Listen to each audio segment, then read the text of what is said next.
Remixing a song can be one of the fastest ways to grow as a producer. Not only does it teach you how to produce better, but it also can massively increase the amount of views you get on your tracks. And this is because people know and already love the original song. So let me play you a preview of the track we're going to be making today.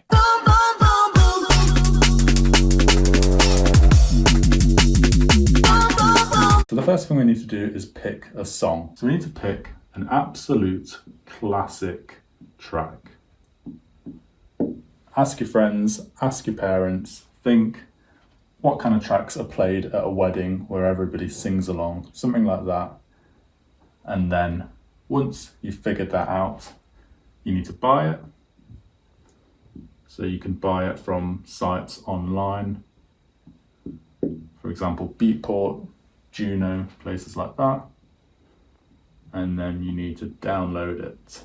And for my one, I've gone for Venga Boy's Boom Boom Boom Boom, which pretty much everybody has heard of, so it'll be a great one to use. So now we want to get the project set up. So the first thing you can do is open up the project template. There's a link down below in the description, free download, and we're going to go with the Kickstart 2.1 because that's the sidechain I use. And then we want to set the BPM to the correct BPM. So it's currently set to 174, which is fine because that's what I want to use. And then we're going to grab the downloaded track, as you can see I've downloaded it here, and drag it into our reference track slot. Now we want to figure out what the key and BPM of this tune are, and we can do this by simply Googling it. So it says here the key is F sharp major and the BPM is 138 beats per minute. Just make sure to check a few different ones because this one says B minor, and I did check and they're like kind of related keys, but it definitely is F sharp major because I tested it out. So we know it's 138 BPM. So what we can do is double click here, right click, automatic detect, and then go BPM and simply type in 138 BPM. And then we come to here and click E3 generic just to make it go back to the original key. And then we want to line this up. So we remove this start bit and simply line it up. And then it should match your project. This track is a little bit out because I think it's like 138 point something BPM, and sometimes with these old tracks you might have issues like that where they're not completely snapping to the beat grids, so you might have to do a bit of stretching. So what the best thing to do would be to chop out like a 16 bar section with this and then use the stretch feature here to like stretch it into place. So it might just take a little bit of that to get it right, which is what I had to do for this one. So next we can come to here, go extract stems, and then we can click all these, extract, and you have to wait a little bit, and then you should end up with something like this. So you can see all the stems are separated. If you're on a different digital audio workstation like Ableton, then you can use a stem extractor like this, like lala.ai, and then it does the same thing, and then you can just drag those stems into Ableton. So now we've got the track on FL Studio, we need to decide what do we want to keep and what do we want to change. So we always want to keep the vocals. That's the most important part. And then you probably want to keep aspects of the melody. If there's a melody, you can either just keep the instrument that's making the melody or recreate the instrument yourself and then create a similar melody to the one in the track. Now, what should you change? So absolutely change all the drums. You want to make your own unique drums for this track. And then I recommend basses as well. And then any instruments you want to add. So new instruments, new melodies. And then of course effects as well. You can add in some new effects, like some one-shot effects, and then all the basic rises as well. Right, so on the screen we've got the project. You can see we've got a 16 bar intro, an 8 bar breakdown, an 8 bar build up, and then a 32 bar drop. And then it simply repeats itself with some minor variation. So let's go back in. And first we'll look at the bits that I've used from the original. So all the bits in light orange here, I've used from the original. So you can see we've used the vocal and then we've chopped the vocal up on the drop. So we've got a bit with some delay on here. And then just at the end of every end section, so at the end of 4 bars, 8 bars, we add like a little variation part. And then we go back to the vocal for the second half of the drop, where it slowly filters out into the breakdown of the second section. And then the only other bits we've used are in the intro. So the very start, I just used that bit because it fit quite nicely. And then I created my own melody. So I copied the melody of the original and then used my own synth for it. So I used M1 and I created an organ style and I layered it 3 times. Then we got this one. And then I think we used one of my presets from the Chaos collection. Yep. Like a housey one. And then all together we get this nice melody.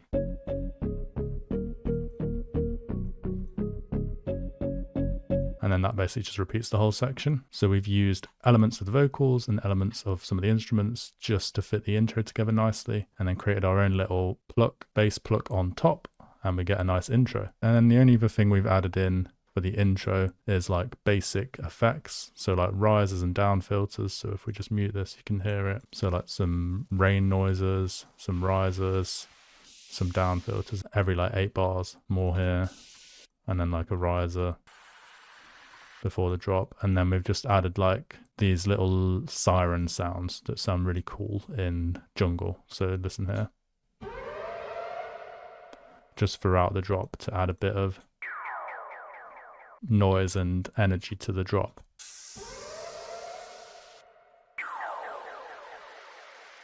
And then they pretty much repeat themselves, a little bit of variation. And then on top of that, in the intro, we've got some drums. So we've gone for like a kick hat style, which just complements the vocal and the pluck. So again, these are just from my sample packs. I think I used the dance floor pack for this in the Chaos collection.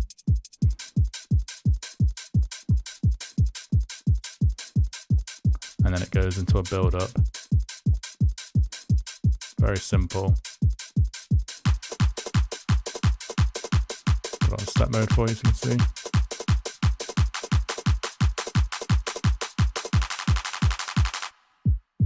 And then I have the boom, boom, boom, so it matches. And that just sounds really cool with the vocal and the rest of it. So I'll play you a tiny bit of it. Let's hope we don't get copyrighted. You see that, and then when the things come in, it sounds really cool. So now let's focus on the drums and how to make jungle break style drums. I know a lot of people have been requesting this in videos, and I've finally gone ahead and made some. So what we'll do is recreate this section here, because we've got little breaks at the end here. So this is just copied into here, and then we add a little break section here at the end. So let's zoom in and we'll just remove everything and then we'll add it all back in. Okay, so let's move it to step mode and let's zoom in. And we're going to add in a kick drum first. So this is from the Rollers drum and bass pack. I think I just picked this one because it was pretty heavy, because I don't have a jungle sample pack yet. But maybe I'll make one in the future. So let's just listen to this. So this just comes every other bar. Next we've got a crash. So this is just supporting that kick drum on the start of every other bar. And it just tails off very quickly. So you could even add a little bit of thing on here if you don't want it to be a bit more smooth like that. Now we've got a snare drum. Now this took ages to find a good one that fit. So the first one I got from a really old school break sample. I think this is from the free jungle pack. I'll leave a link to that down below so you can download it. So I got that sound. And then I had to layer it, of course, with an actual snare. So I think I got this from the Noisia pack on Splice. And then I just filtered it off. So let's just zoom in on it. You can see I've just put this on it to make it smaller, and then it made this. And I thought that sounded really cool. You can hear there's also a lot of reverb on it. So on the mixer channel here, you can see the snare is coming into the reverb here, and this has just got a fruity reverb on, and then an EQ cutting out the lows. So it adds that nice to it. And then on this, we've just cut out some of the muddiness. And then we can literally just duplicate the snare. So I don't want the vocal style thing on every single snare. We just want it every now and then. So we can create like a pattern with these snares. We don't want it on every other beat like normal drum and bass, because we want some groove. So we can just do this, this, and then this. And then we'll put the vocal one on it again like this. And then we can just duplicate this. I don't think we have it on this section here. And then Now we need to add the hi-hats in, because at the moment it sounds a bit weird without anything. So what I did was find this breaks. I think this was from Splice as well. And then I chopped out the bit I liked. So it was here. So it sounds like this. But then it didn't sound aggressive enough, so I added this to it. I think this is another one from Splice. And just went to put it here. And then it added a bit more to it and sounded pretty cool. And then I basically just kept chopping it up. And you can see here, I'll just copy this all across and then zoom in on it. So I basically just chopped it until I got the right parts. So let me zoom in it for you. So you can see here where they're all hitting. So let me play them on their own. Sounds a bit chaotic on its own. But then when it's playing with all this, and obviously you can do it to taste, so you can decide what kind of groove you want. This is just what I went for.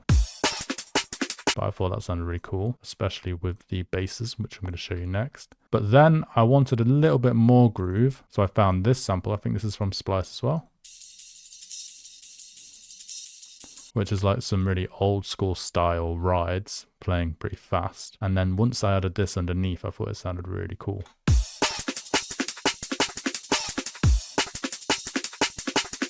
Just so groovy. And then at the end of the 8 bars, we've got a breaks. For the last 2 bars, we want to add this breaks transition in. So let's get rid of everything in this last 2 bar section. And we'll cut this across. And then we can simply put in this break sound, which sounds like this. And we get something like this at the end of each section. Just adds a nice little bit of transition to the drops. Then this is just obviously duplicated 4 times and we get the full drop. So now let me show you the basses. So we've got 2 main basses here.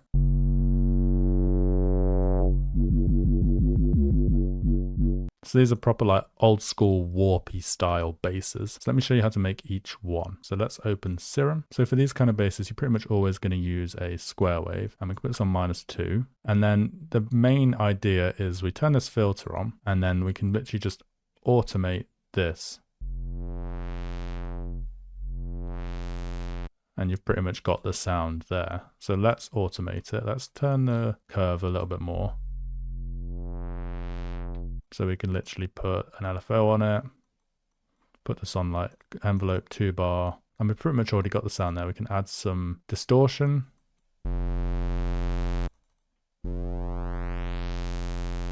We could even add another filter on it afterwards. Do like this. And then we can add like compression on it as well. And another thing we can do is add like a reverb onto it. So we could do this on another channel and then have it at the end of the section. So like this. Put it on like Hall, put this up.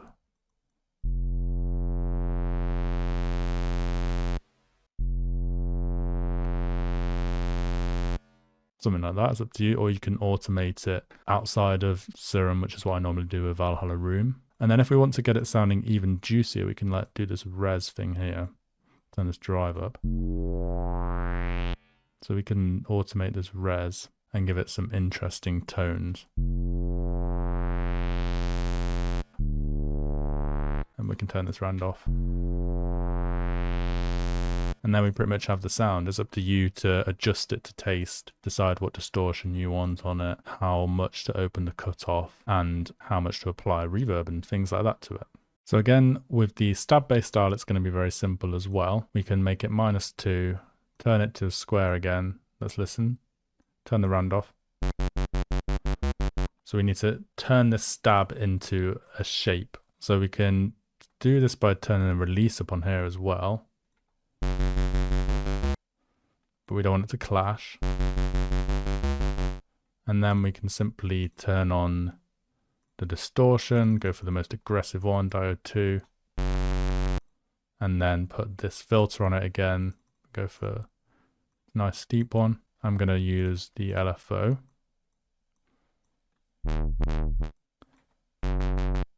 Just because then we can shape it a bit better, so we can go for something like this.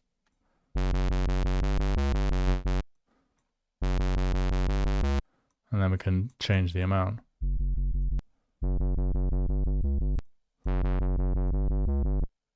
Turn this res up.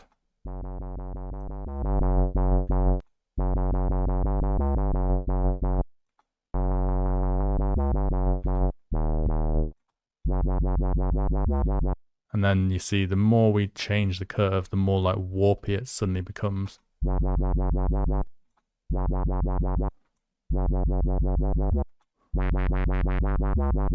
You just want to get that sweet spot.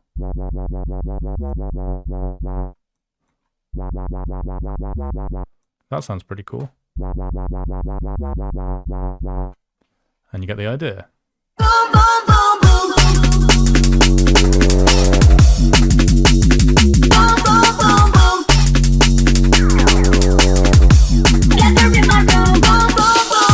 Okay, so the track is finished. Now we want to release it. So the most popular thing to do here is release it on SoundCloud as a free download. The important thing is you don't own part of the track that you've remixed, so you don't have the right to sell it. But we can upload it to SoundCloud as a free download unless SoundCloud decide that it's copyright and take it down, which they do with an automatic detecting system. So sometimes your track might get taken down for copyright, but if you can adjust the track slightly and get it through the copyright detection, you might be okay. Obviously, the long-term goal would be to try and score an official release if the track gets really, really popular. So you'd get in contact with the people who made the original track if your track is absolutely exploding, and that would be through like TikTok and Instagram, things like that. And then they'd cut some sort of deal with you and you'd be able to release it on Spotify and get it through like proper distribution. And then that will really make your track go viral. So the track in this video is on SoundCloud. You can go and check that out. I'll leave a link down below, and it's free download as well. So if you want to download it, then feel free and you can play it as well. Another thing you should be doing as well is sending it to DJs. So the DJs that you love that often play out, send them the track. They might listen to it. If they like it, they might download it and they might even play it. And then people will hear it in the rave, and then that will get more traction to you as well. If you enjoyed this video, why not watch this video here where I teach you all about mixdown